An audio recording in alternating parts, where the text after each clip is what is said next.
Les damos la más cordial bienvenida desde la Iglesia Cristiana Visión de Fe en la ciudad de Guatemala este domingo 2 de mayo. Y como tenemos de costumbre, los primeros domingos de mes hacemos memoria de la muerte y del pronto retorno de nuestro Redentor. Claro, hemos tenido nuestra emisión de este servicio en línea a las 9 de la mañana, hora de Guatemala, que es más bien una hora de desayuno. Y vamos a hacer el memorial de la Cena del Señor, que es en la noche.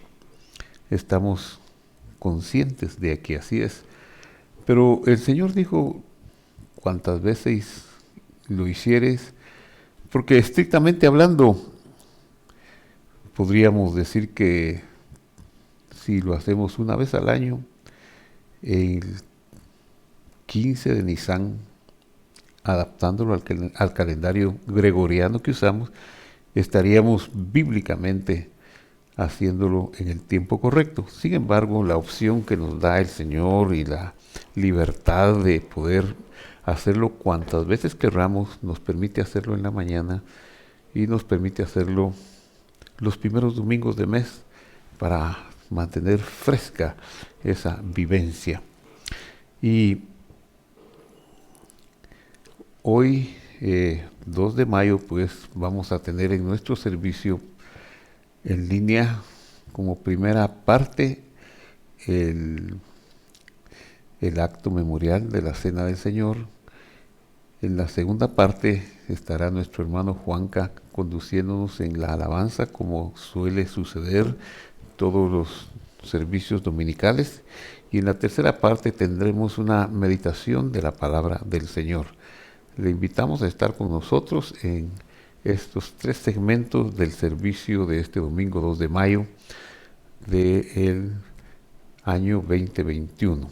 Así que bienvenidos y tendremos nuestro servicio o nuestro memorial de la Santa Cena.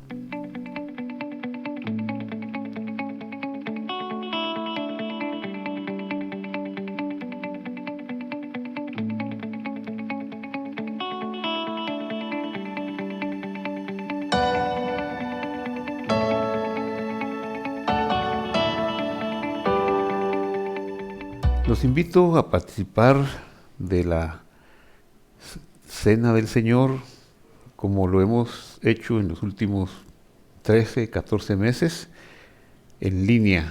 Es decir, cada uno de ustedes que desea participar lo hace en casita y yo lo hago aquí en esta transmisión.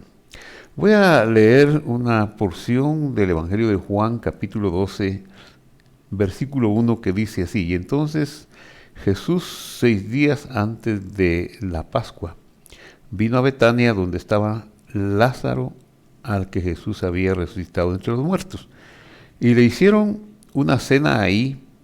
Marta servía, pero Lázaro era uno de los que estaba a la mesa con él. Entonces María, tomando unos 300 gramos de perfume de nardo puro que costaba mucho, ungió los pies de Jesús y los secó con los cabellos, y la casa se llenó con la fragancia del perfume. Y Judas Iscariote, uno de sus discípulos, el que lo iba a entregar, dijo: ¿por qué no se vendió este perfume de 300 denarios y se dio a los pobres? Pero dijo esto no porque se preocupara de los pobres, sino porque era un ladrón, y como tenía la bolsa del dinero, sustraía de lo que se echaba en ella. Muy bien, es una lectura de una escena familiar que el relato evangélico de Juan nos dice que sucedió 6 días antes de la fiesta de Pesaj. Claro, no es un relato de la fiesta de Pesaj, pero consideré como muy hermoso tomar una escena alrededor de ese tiempo, un tiempo con expectación, primero porque en unos 6 días vendría la muerte del Señor, que es el centro de nuestra celebración de esta cena memorial. Y segundo, que las fiestas en los tiempos que se acercan crean una expectación.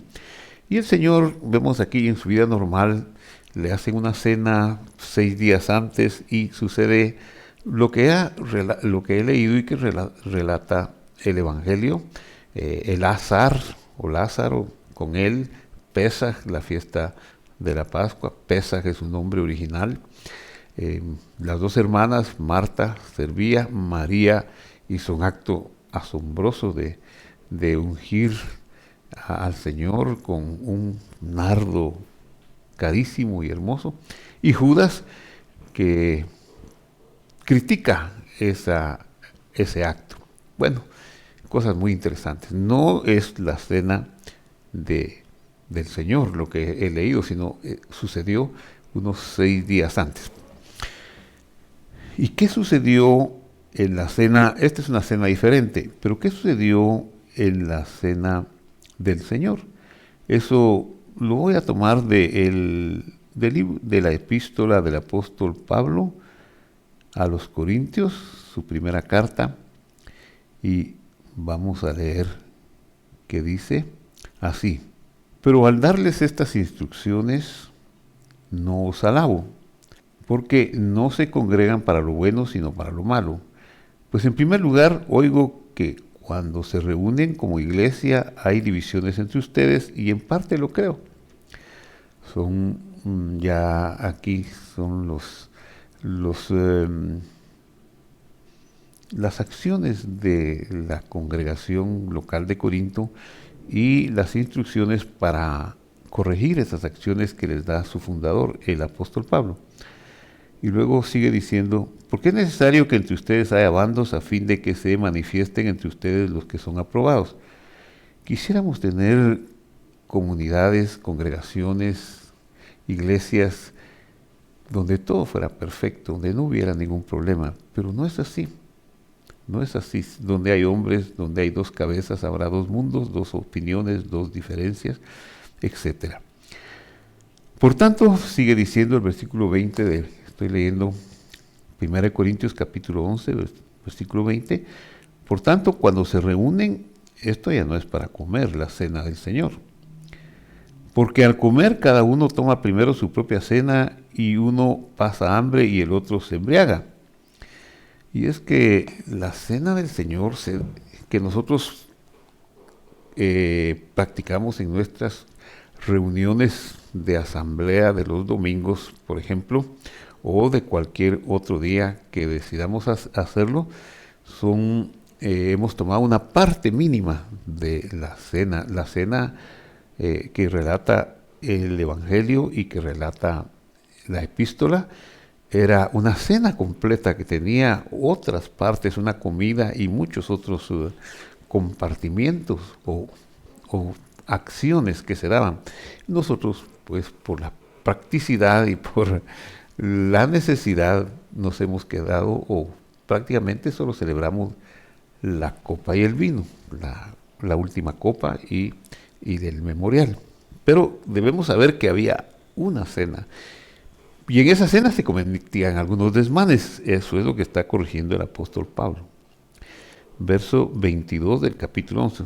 ¿Qué no tienen casas para comer y beber? ¿O desprecian la iglesia de Dios y avergüenzan a los que nada tienen? ¿Qué les diré? ¿Los alabaré? En esto no los alabaré. Y ahora vamos a ver lo que nos toca, a ver lo que vamos a hacer aquí, ya la parte conducente, por decirlo así. Porque yo recibí, dice el verso 23, del Señor lo mismo que les he enseñado, que el Señor Jesús, la noche que fue entregado, tomó pan.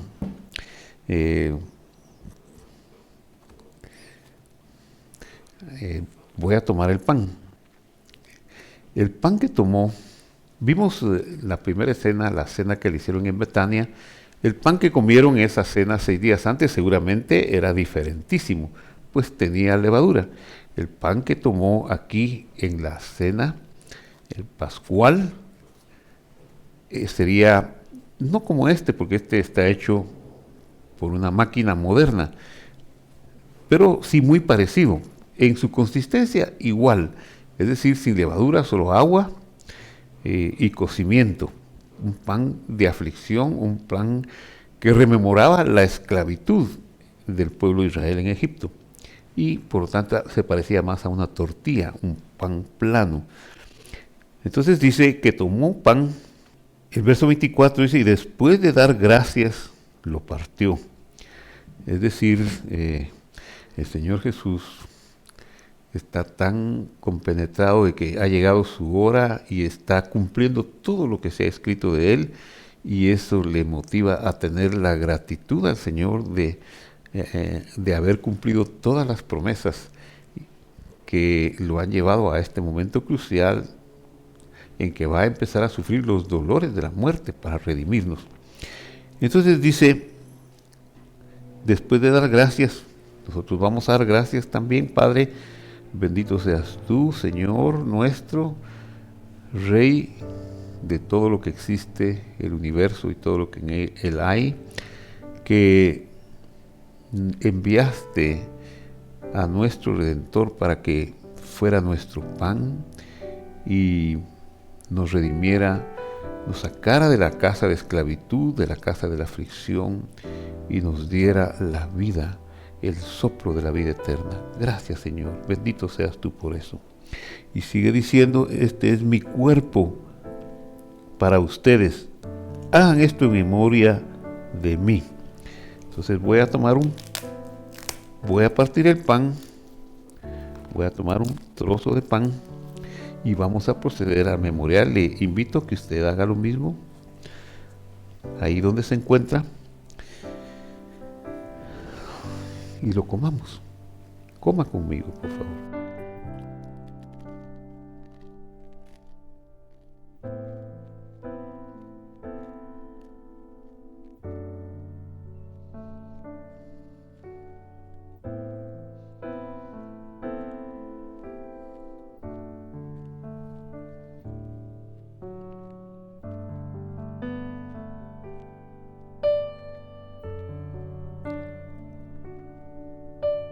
Durante los más de 1000 años que duró este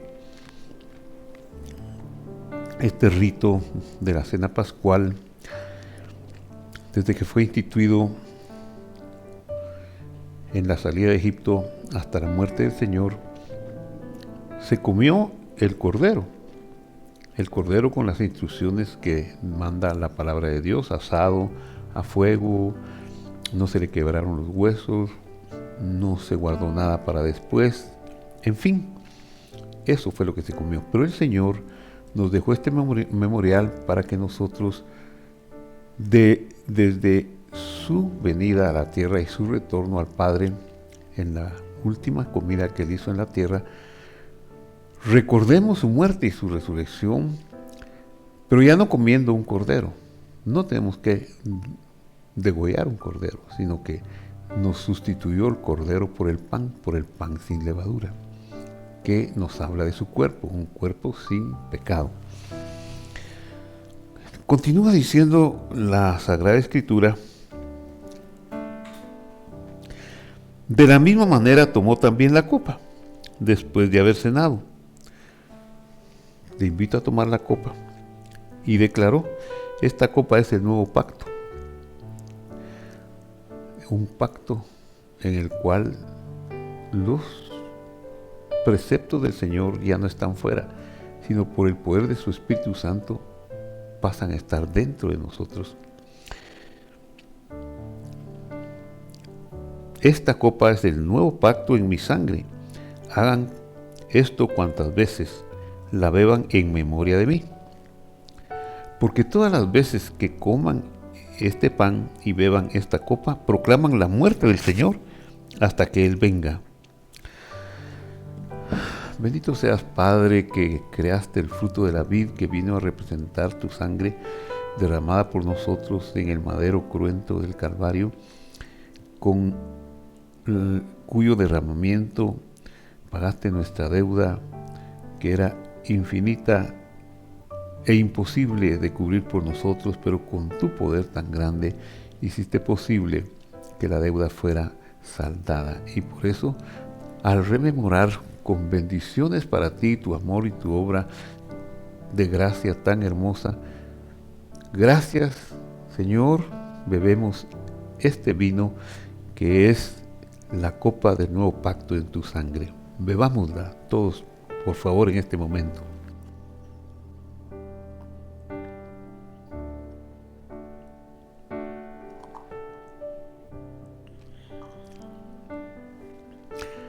Repito una parte final de la lectura, porque todas las veces que coman este pan y beban esta copa, proclaman la muerte del Señor hasta que Él venga. Señor, hemos proclamado que moriste, pero que estás vivo, porque te esperamos. Ven, Señor Jesús, reina en este universo, con poder y gloria. Corónate en esta creación por la que diste tu vida también, por todo, para que sea restaurado. Gracias, Señor. En tu nombre, en nombre de Jesús, damos las gracias. Amén. Muy bien. Hermoso participar juntos de la cena del Señor.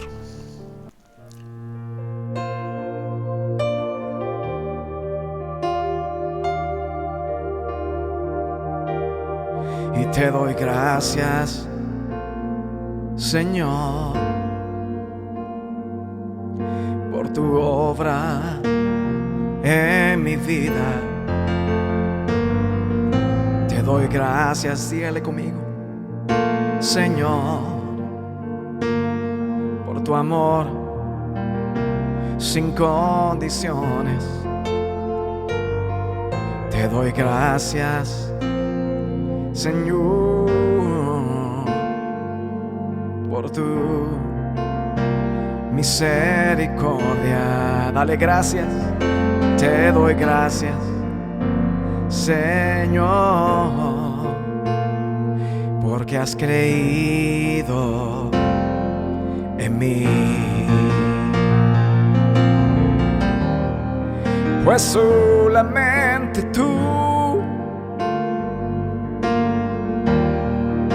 tienes el poder, y solamente tú, vamos, dile, puedes cambiar mi vida, puedes cambiar mi vida. Levanta tus manos y dile, y solamente tú, y nadie más que tú, y tienes grande amor. Y solamente tú me das la gracia, me das la gracia para vencer. Vamos, levanta tus manos y dile, tú me das la gracia. Levanta tus manos conmigo y dile, tú me das la gracia.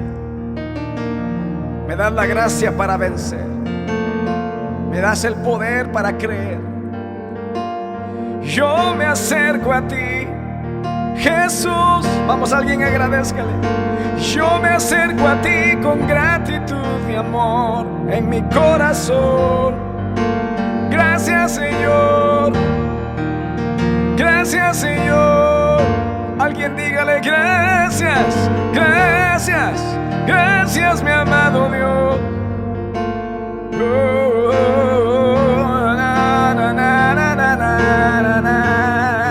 Gracias, mi amado Dios.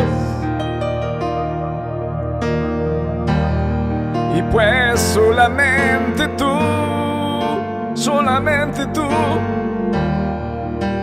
tienes el poder. Solo tú, Señor, y solamente tú puedes cambiarme, puedes cambiar nuestra vida, Señor. Vamos, dale gracias diciendo, y solamente tú, y nadie más que tú, tienes grande amor. Y solamente tú me das la gracia para vencer. Me das la gracia para vencer. Alguien dice amén. Me das la gracia para vencer. Gracias, Juanca. Que Dios te bendiga por dirigirnos y por permitir que te acompañemos en alabar al Señor. Gracias, de veras, de corazón. Dios abra muchas puertas de bendición sobre ti, sobre tu esposa y tus hijos. Así sea. Muy bien, vamos a tener un tiempo de meditación en la palabra del Señor. El tema para hoy es el tiempo del fin. Daniel 12:1. Leo. En aquel tiempo se levantará Miguel, el gran príncipe que está de parte de los hijos de tu pueblo. Será un tiempo de angustia, cual nunca fue desde que hubo gente hasta entonces, pero en aquel tiempo será libertado tu pueblo, todos los que se hallen inscritos en el libro. Oremos. Padre que estás en los cielos, gracias por tu palabra profunda, eterna, y que nos has dejado para que nosotros, por medio de ella, tengamos consuelo, instrucción, esperanza de una vida contigo, Señor.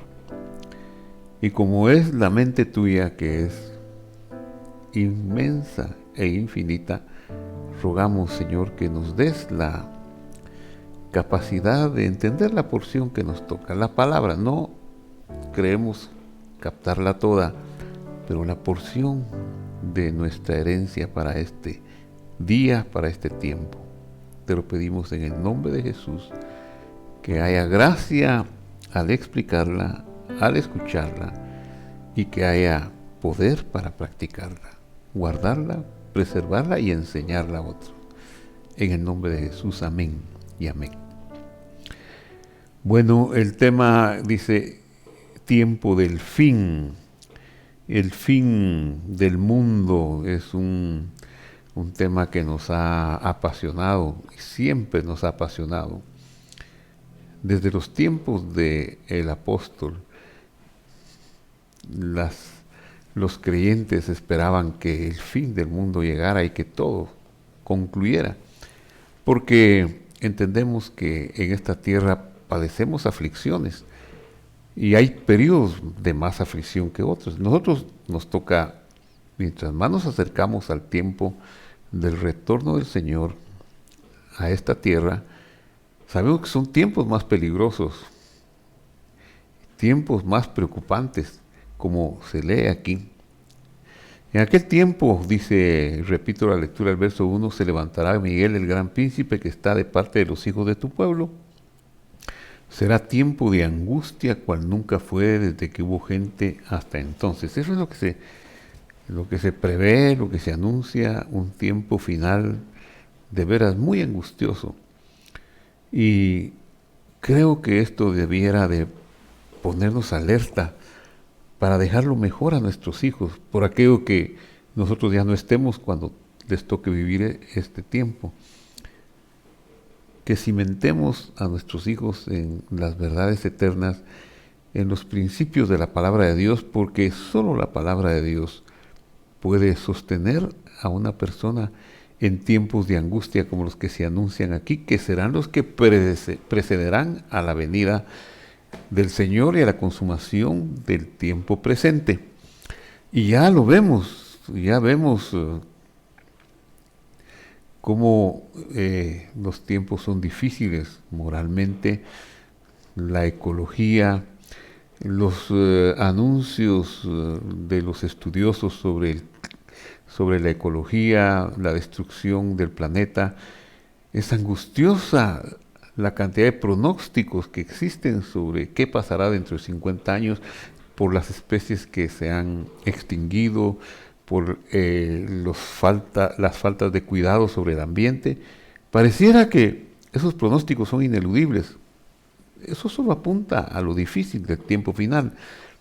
No se va a llegar a destruir el planeta, no van a cumplirse los pronósticos más pesimistas, porque el Señor va a intervenir. De lo contrario, sí, iríamos irremediablemente hacia una finalización horrorosa y a consumirnos y acabar nuestra propia vida.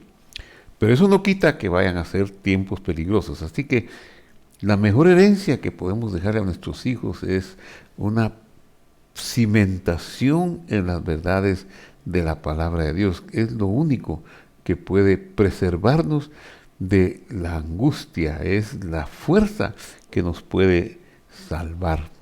Eso es lo que está advirtiendo. Claro, sigue diciendo el profeta que viene la libertad para los que están inscritos en el libro. Y esto es misterioso, ¿verdad? ¿Quiénes son los inscritos en el libro? Bueno, solo puedo decir que Dios no está obligado con todos, porque todos muertos en delitos y pecados merecemos el mismo castigo eterno, pero en su gracia Él decidió buscar un remanente y salvar un remanente dando su vida por ese remanente. Si ya usted ama la palabra de Dios, si usted ama al Señor Jesús y tiene una revelación de Él, diríamos que usted es ese remanente. Pero usted quiere que sus seres queridos sean parte de ese remanente, y por eso hay que proclamar su fe, sus convicciones, y por eso hay que enseñarle a sus hijos, que es a quienes más deseamos transmitirles estas verdades. Así que hagámoslo. Eso hicieron nuestros padres con nosotros, eso hagamos con nuestros descendientes, y el Señor hará lo que le toca hacer. Continuemos. Dice el verso 2, Daniel 12. Muchos de los que duermen en el polvo de la tierra serán despertados. ¿Dónde están los muertos? Están durmiendo. Y Dios es fiel para los que duermen en el polvo. Él los preservará hasta que llegue el momento de la resurrección. Y aquí el verso 2 nos anticipa ese glorioso acto de la resurrección. De vida, unos para vida eterna y otros para vergüenza y confusión perpetua. ¿Cuál será la diferencia? ¿Qué hará la diferencia de que unos se levanten para vida eterna y otros para confusión y vergüenza perpetua? La diferencia es el entendimiento. Dice, los entendidos resplandecerán como el resplandor del firmamento. Por supuesto que ese no es un mérito para los entendidos, sino que es el amor de Dios que reveló sus caminos, que reveló su gracia a sus siervos, los profetas, y quien murió por nosotros para salvarnos. Ese es un acto divino. Nosotros solo somos como un espejo que reflejamos la fidelidad de Dios. Eso significa el verbo creer. Es para los que creen en Él, porque el que en Él cree no será condenado. El que en Él cree será salvo. Cree en que Jesús es el Hijo de Dios, cree que vivió en la tierra en un cuerpo como el de nosotros, que derramó su sangre en la cruz, que murió, que estuvo 3 días sepultado, que al tercer día se levantó y que fue hecho Señor, amo de todo lo que existe.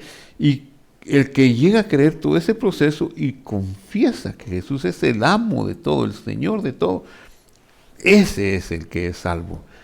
Pero ese ser salvo es un reflejo de la revelación que Dios ha hecho. Por lo tanto, creer no es una posesión humana. Yo creo en Jesús. ¿Qué más diera uno de poder decir, yo creo en Jesús. No, más bien yo debería ser humilde y decir, yo exhibo la fidelidad de Dios que me reveló al Señor Jesús como el Cordero de Dios que quita el pecado del mundo. Eso es lo que me hace salvo, eso es lo que me hace tener acceso a la promesa que un día me podré levantar de entre los muertos. Aunque vaya al polvo, aunque mi cuerpo se convierta en polvo, me levantaré. Por eso dice, los entendidos resplandecerán como el resplandor del firmamento.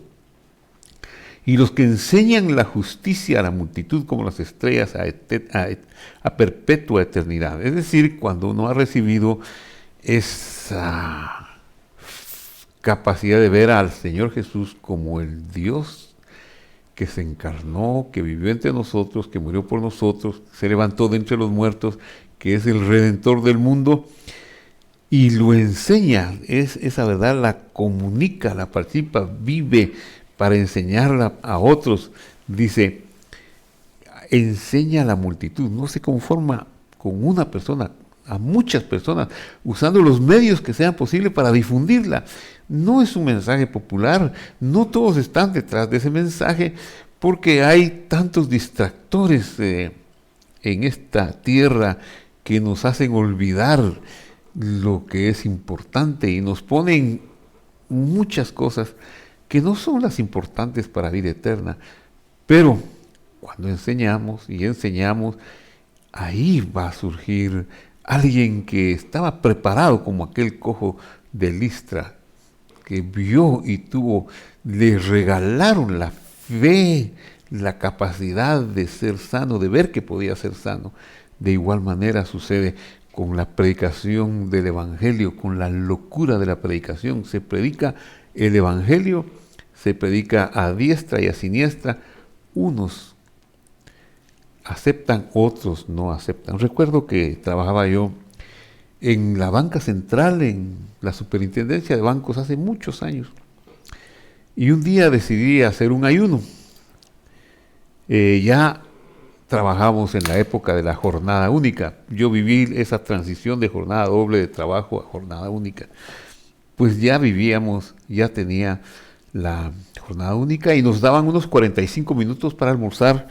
Y claro, en ese periodo pues buscábamos cómo maximizar el tiempo, almorzar rápido y continuar nuestras labores. Pero como yo había decidido hacer ese día ayuno, entonces salí a la calle.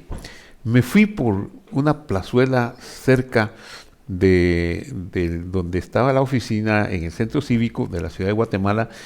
La plazuela se llama El Amate, ahora ya tiene otra significación, pero ese tiempo era un parquecito con un amate, un árbol de amate en medio y lugar para sentarse. Me fui a sentar ahí a meditar y la gente iba y venía cuando de repente veo que un señor que no llevaba un traje de predicador, ni lo identificaba para nada como un predicador, una persona normal de en medio del pueblo, de pronto empieza a gritar y empieza a hablar y a dar un mensaje, pau, pau, pau, pau.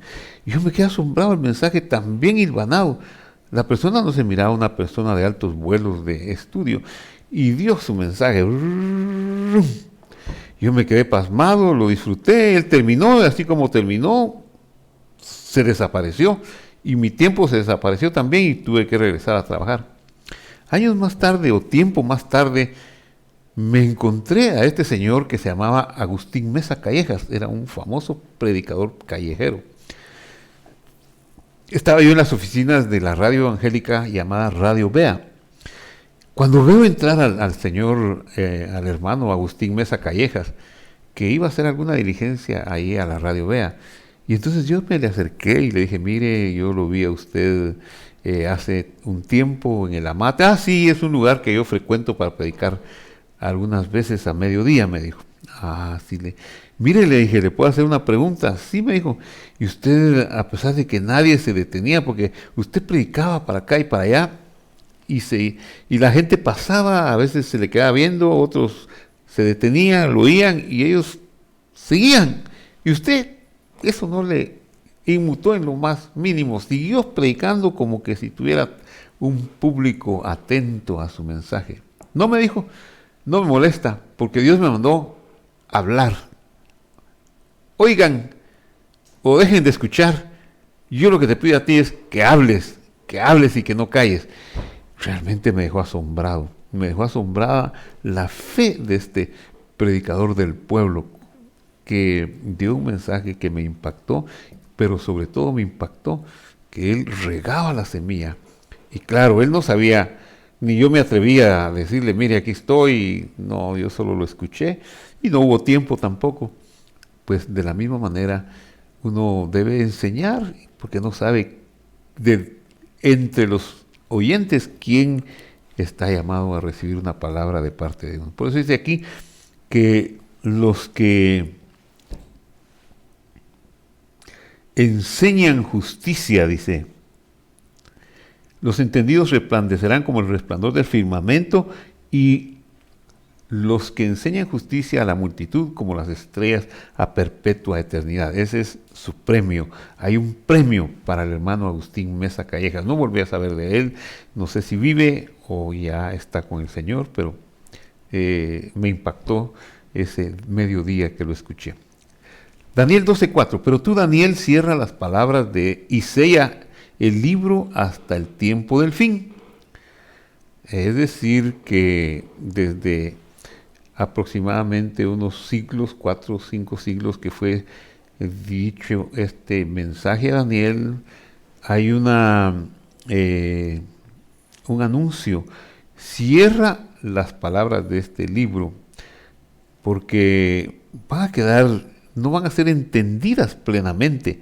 Su profecía y todo se ha estudiado y asombra a Daniel con sus anuncios proféticos, pero el entendimiento pleno todavía no se ha clarificado. Es hasta el tiempo del fin que muchas cosas van a salir a luz y se van a ver. Y luego da abre una puertecita para decir cómo será el tiempo del fin. Y dice: muchos correrán de aquí para allá y la ciencia se aumentará. Muchos correrán y la ciencia se aumentará. Y yo digo que estamos en los tiempos del fin, ya que en ninguna época del pasado ha sido tan real que la ciencia se aumente como en estos días. La ciencia ha crecido, el conocimiento es extraordinario, se duplica a cada poco y cada vez más corto. En los primeros tiempos pasaba 1000 años para que el conocimiento se duplicara, los descubrimientos estaban esparcidos a lo largo de los siglos, pero ahora no, hay una manifestación de conocimiento extraordinario. Así que estamos en los tiempos finales innegablemente. Claro, pensamos que ya puede llegar el momento de un segundo a otro, pero puede ser que todavía no, todavía falta, porque puede ser que vengan cosas mucho más asombrosas de la ciencia. Los viajes y todo se ha aumentado. De la segunda mitad del siglo XX en adelante, los viajes en avión fueron los que le dieron a esta profecía un acelerado cumplimiento. Verso 5. Yo, Daniel, miré y vi a otros 2 que estaban de pie, uno a este lado del río y el otro al otro lado del río. Y dijo un varón vestido de lino que estaba sobre las aguas del río: ¿cuándo será el fin de estas maravillas? Oí al varón vestido de lino que estaba sobre las aguas del río, el cual alzó su mano derecha y su mano izquierda al cielo y juró por el que vive por los siglos, que será por tiempos y la mitad de un tiempo, y cuando acabe la dispersión del poder del pueblo santo, todas estas cosas se cumplirán. Cuando era pequeño, los predicadores que llegaban a mi pueblo y hablaban de la segunda venida del Señor, decían que estábamos en los tiempos del fin porque el pueblo de Dios estaba regresando a Israel. Se referían al pueblo judío, al pueblo hebreo, porque en esos días de mi niñez se había fundado el Estado de Israel y había muchas alianzas, o sea, muchas personas estaban regresando a la tierra de Israel. Eso cesó un poquito después. Claro, los perseguidos en los campos de concentración de Europa, en otras partes del mundo, fueron masivamente a Israel. Después las cosas se suavizaron y ya no hubo la necesidad y algunos hasta regresaron a sus lugares de origen. Pero hubo pueblos, hubo países que perdieron cientos de miles de valiosos ciudadanos judíos porque regresaron a Israel, como Marruecos y otros lugares del mundo. Entonces, aquí dice, y cuando acabe la dispersión del poder del pueblo santo, todas estas cosas se cumplirán. Ahora, ¿cuál es el pueblo santo realmente del Señor? Y aquí tenemos que tener una sensibilidad espiritual, porque podemos por paradigmas tener prejuicios y hacer teologías que no son correctas, que no van con la palabra de Dios. Podemos decir, bueno, el pueblo de Dios es el pueblo judío y para él es esta profecía, y otros pueden decir, no, el pueblo de Dios es la iglesia y los judíos han sido rechazados porque rechazaron a Cristo y por lo tanto ellos no cuentan, ahora es la iglesia. Y no es cierto. Ambas posiciones pueden tener parte de verdad, pero no son la verdad. Veamos esta escritura asombrosa de Juan 11:40. Entonces Caifás, uno de ellos, sumo sacerdote de aquel año, dijo, vosotros no sabéis nada, si ni os dais cuenta de que nos conviene que un hombre muera por el pueblo, y no que toda la nación, es decir, toda la etnia, nación aquí es etnia judía, perezca. Y esto no lo dijo por sí mismo, sino que como era el sumo sacerdote aquel año, profetizó que Jesús habría de morir por la nación, lo cual es cierto, murió por la nación, por la etnia judía, murió por los suyos. Él era judío y murió por los judíos. Y dice el verso 52, que es asombroso, y no solamente por la nación, la etnia judía, sino también para congregar en uno a los hijos de Dios, Bené Elohim, que estaban dispersos. Y aquí es donde entramos nosotros también, los hijos de Dios, los hijos de Dios. No solo son los hijos descendientes de Abraham, sino aquellos a quienes a él le plugo llamar, porque Dios es un Dios para todos los pueblos. Dice Pablo, ¿es Dios acaso Dios solo de los judíos? No, es Dios de los judíos y de los que no son judíos. Así que Él, al final de los tiempos, reunirá a todos, a judíos y a no judíos, que crean en Él y que a través de Jesús vengan a ser los Bené Elohim, los hijos de Dios. Así que estamos incluidos ahí. Daniel 12, 8.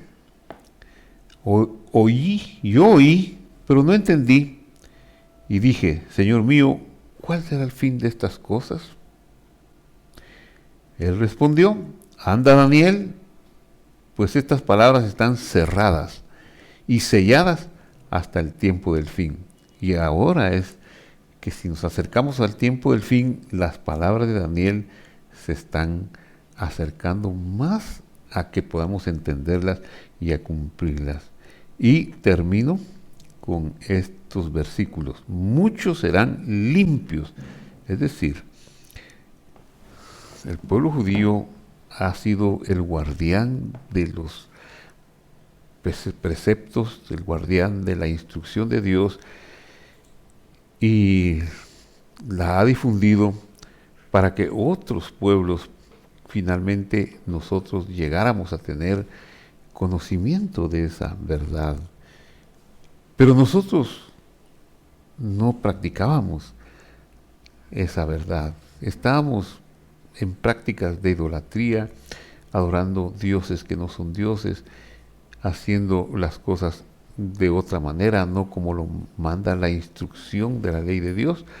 Sin embargo, cuando a Él le plugo revelar a su Hijo en nosotros, nos entró un amor por la palabra, por conocerla y por guardarla también. Y por eso dice aquí, muchos serán limpios, porque la palabra es como el agua que nos limpia, emblanquecidos.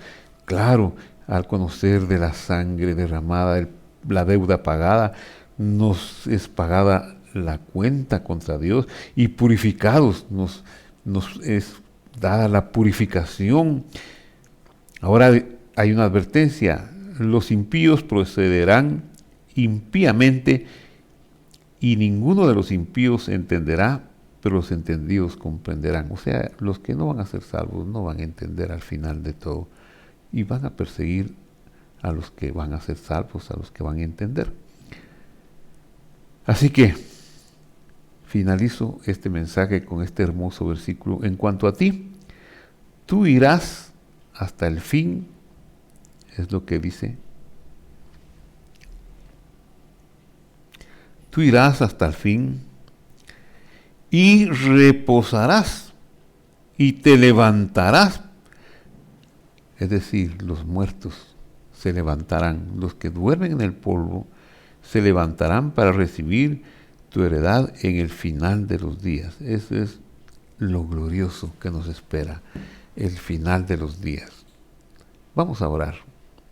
Padre que estás en el cielo, gracias te damos por tu palabra y esa esperanza bienaventurada de la resurrección, de tu retorno, de que aunque el mundo, aunque la ecología y la voracidad del hombre ha hecho trizas este planeta, que pareciera que lo va a destruir en 50 años, no sucederá así, porque tú retornarás a lo que es tuyo para reinar y traer vida. Gracias, Señor, que nos has dado el entendimiento de que somos tus hijos, de que somos tu pueblo, al creer en quien murió, resucitó y ha sido coronado en gloria como amo y Señor de todas las cosas, y que regresará a tomar dominio de este cosmos, de este universo. Gracias te damos. Claro, Señor, que padecemos sufrimiento, angustias, enfermedades, tribulaciones, y por eso oramos por nuestros hermanos más afectados. Pon en tus manos a mis hermanos que están sufriendo, el hermanito de Glenda Sánchez de Lemen, a Walter Sánchez, que ha sido enfermado con el COVID y que está entubado en el hospital, para que tú tengas misericordia de él y lo lleves a salud, Señor. Pon en tus manos a Sarita Santizo de Calderón, porque tú le des a su cuerpo la oxigenación, la vitalidad que ella necesita. Pon en tus manos a sus hijos, Señor, que tu misericordia los sostenga, los sustente, los ayude. Así por cada enfermo, Señor, por cada quien que está pasando una necesidad. Gracias por aquellos que han salido adelante de las enfermedades, Señor, por Edgar Zamora, por los que salieron y están en sus casas, por los que mantienes con vida a la mamá de Edgar Aldana, el papá de Meli Díaz, por los que tú has mantenido, y por el consuelo que le das a quienes vieron partir a sus seres queridos, como Leti López, Señor, por su hijito, que tuvo que entregar a la tierra a Ricardo José Mayén. Y así, Señor, tantas otras personas que han padecido y que están en tus manos. Las pongo en tus manos para pedirte salud y bendición sobre cada uno de nosotros. Gracias, Señor, en el nombre de Jesús. Amén y amén.